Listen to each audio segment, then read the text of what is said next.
My crush posted fake texts that made me look like a predator and it destroyed my life. I have become a depressed and mentally abused individual who was abandoned by all his friends and family, and it is all due to social media. In the summer of 2017, I was a normal 15-year-old kid who was tempted by the allure of Instagram. Everyone at my school was using it, including the girl that I had a crush on. My mom was old school, however, and I wasn't allowed a phone before 2017. And even when I was, it was the lowest model of a smartphone that you had ever seen. My dad had passed away when I was just a baby, and she was raising me as a single mother who didn't have a lot of money. But I didn't care about that. All I saw was that I finally had a phone that could install Instagram. And so I did exactly that. I found a place in my house where my mom couldn't look over my shoulder, and made an Instagram account. I sent follow requests to all my friends and they followed me back. We used to hang out at school daily, so they were all really happy for me and congratulated me on finally getting established on social media. I made some posts, most of which were very cringe, but at the time it felt like I was the happiest kid on earth. A couple days in, I actually got a follow request from my crush. I had been desperately trying to search for her account, so this was truly a blessing. I immediately accepted it and followed her back. But I was too scared to text her first because I didn't want to be labeled as a creep. Surprisingly, not only did she follow me, she also was the one who texted me first, asking how I was doing. I obviously replied in a very enthusiastic way, and we started talking. It turns out that we had a lot in common, especially our taste in music. So a few days go by and we are talking for around 2 hours daily. My mom sometimes yelled at me to get off my phone, but I wish I had listened. I hid from them the fact that I was on Instagram, and was talking to a girl. And then, a life-altering event happened that changed how I viewed the world as a whole. Summer break was getting closer and closer, and I wouldn't be able to see my crush at school anymore. So I was considering confessing to her via text and just shooting my shot. While I backed out from that decision, our conversation one day kept on going in that direction. We were talking about relationships and love when she asked me if I had a crush. Instead of answering, I asked her if she had one and she said yes. For some reason, I got really excited and just blurted out that yes, I have a crush, and that crush is you. It was all downhill from there. She didn't reply to a single text after that. I thought I had completely fumbled it, but it wasn't the end of the world, right?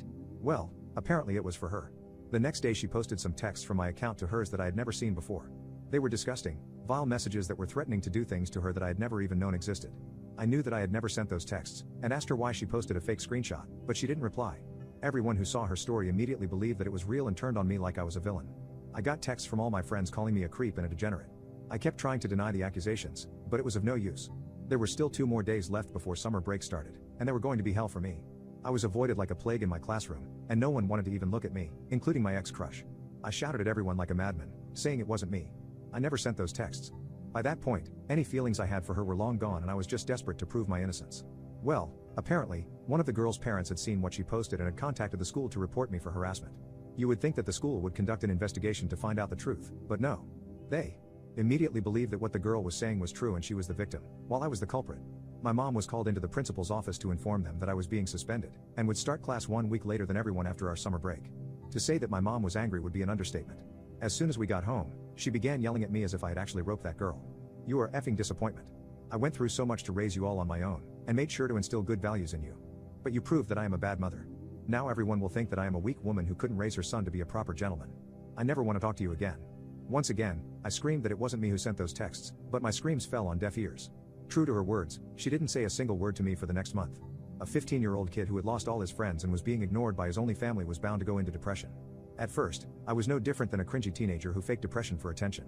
I would avoid eating and stay in my room, refusing to come out. But instead of attention, my mother just kept on ignoring me. If I didn't come down to eat, then I could starve in my room for all she cared. Nevertheless, I would only come out for food and otherwise stay inside. The only TV in our house was in my mom's room, so I obviously couldn't watch that. Even though she never said a word, I could tell from her eyes when she was angry and when she wasn't. I would hear her getting berated and insulted by neighbors because they got wind of what I had allegedly done. Every single time that happened, she would come home and glare at me like I was the devil, but still never said anything. So I tried to find solace in social media, also known as Instagram. But that was the source of my pain in the first place. I would keep scrolling through memes until I fell asleep. I would also sometimes get messages from people who used to be my friends, saying that they forgive me. And then they would post my replies on their story with laughing emojis. I deleted that app but soon reinstalled it because I had nothing else to do. A lot of my school friends lived near me, so I couldn't go outside out of fear. That's how my summer break went. What happened when I went back to school?